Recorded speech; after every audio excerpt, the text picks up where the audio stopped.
I want your advice on how to fix a vibrating furnace. If the furnace housing is vibrating, I'd suggest tightening the screws on the housing. It is not the housing but something else that's vibrating. I'm assuming the heat anticipator isn't set to 1/10 of a degree, constantly cycling the furnace on and off. I'd know the difference between a furnace cycling on and off and vibrating. Rapid cycling like that will accelerate the heat stresses in the housing and equipment. So you'll get extra creaking and popping of both airflow and expansion and contraction, to the point it seems like vibrating. If the unit was cycling that bad, I'd be worried about burning out the motor and igniter, not the vibrations themselves. I'm assuming the unit is not cycling because of overheating either, or a bad flame sensor. If the motor is vibrating and making noise, try adding oil.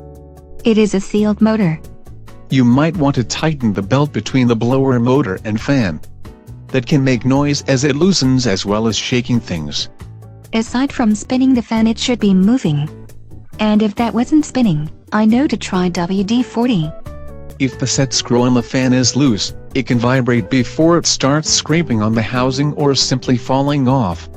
The fan looked fine, and there wasn't anything like loose insulation making contact with it. I wonder if it is the motor or something else.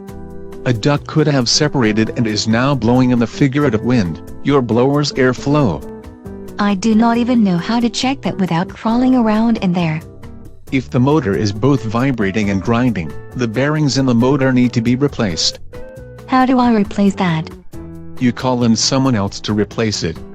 That is, unless a motor mount is loose or broken, at which point you're back to screwing something down or replacing a big piece. What else can I check?